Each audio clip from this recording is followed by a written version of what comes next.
Hello and welcome back to another video in my Granny Square book challenge series. We are now up to book and square number 14. And this book is Still Me by Jojo Moyes. This is the third book in the Me Before You series following Louisa Clark. Now, just to warn you, there will be some spoilers in this video, so if you are planning to read this book, maybe just mute the video and see what I've done with the square at the end. So, I really loved Me Before You. I remember enjoying that book. I remember a lot about that book. I will say, though, that I don't really remember much about After You, which was the second book in the series. But even though I couldn't really remember what happened in that one, I didn't find it too hard to get back into the story when reading this third one. Lou is such a fun character. I really enjoy reading about her. She's quirky and just really interesting. So it was really nice to get back to hear more of her story and how she's getting on. So in this story, she is going to New York. She's moving to New York to work for a very rich family out there, to be sort of a personal assistant for the wife of a very rich businessman. The wife is the second wife, and most of the people in their social circles are looking down on her.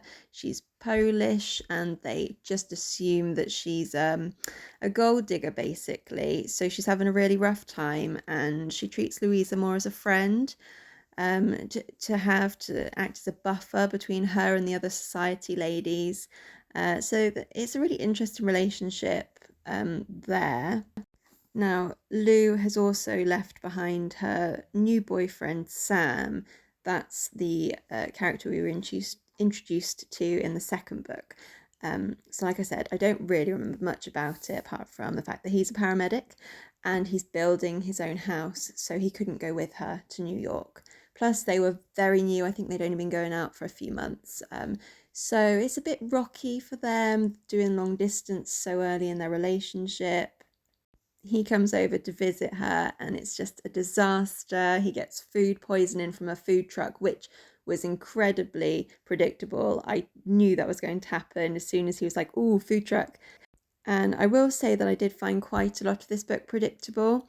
Not necessarily like I knew exactly what was going to happen, but I mean, sometimes I did with the food truck. I thought, oh yeah, definitely going to get food poisoning. And there was a part where Agnes, that's the rich wife, she wanted Louisa to start withdrawing money from their bank account so that she could anonymously send a gift to her niece back in Poland. She didn't want her husband to know. And as soon as that came out, I was like, oh God, she's going to get caught. Obviously, a man that wealthy has many people looking into his finances, making sure nothing's happening there. So you just knew something was going to happen. And Lou was a bit naive, I think, and just went along with it all.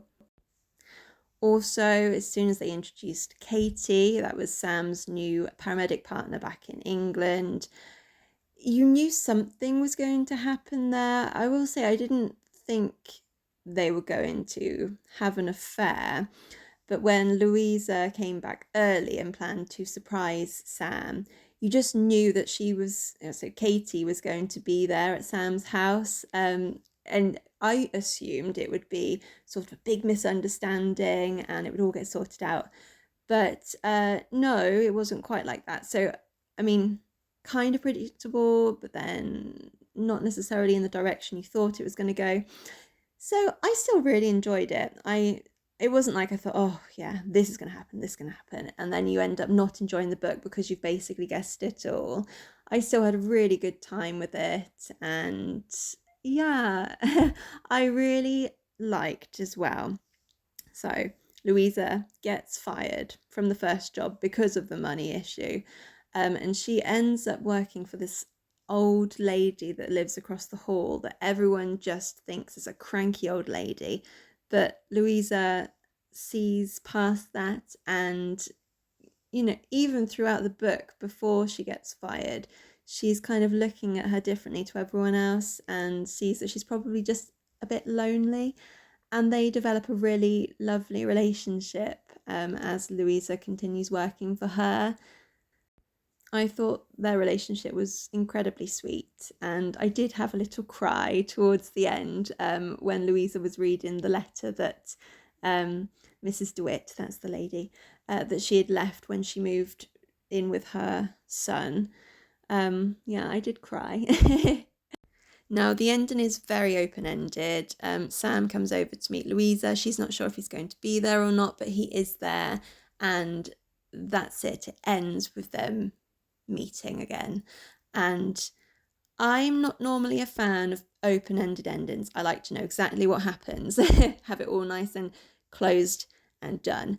But I think for this one it really works because neither of them are really sure what's going to happen. He still has his life in England. She's got a new life in New York now. She's starting her own business, and neither of them know what's going to happen. And I think that's great that it reflects that we don't know what's going to happen either.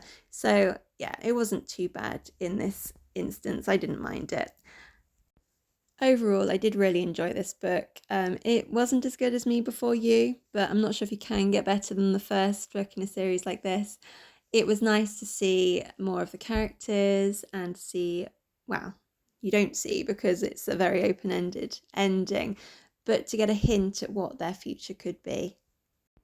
So yeah, if you're into romance books, I would definitely recommend. It was funny, I did laugh out loud, I did cry, so it had a bit of everything.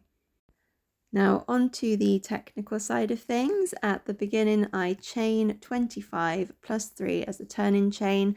I use DK acrylic yarn and a size 4mm hook, and then I double crochet backwards and forwards for 6 rows in total. For the motif, I have gone for bumblebees because there is one on the front cover, and as anyone that's read this book knows, Louisa's favourite pair of tights are some bumblebee stripy tights.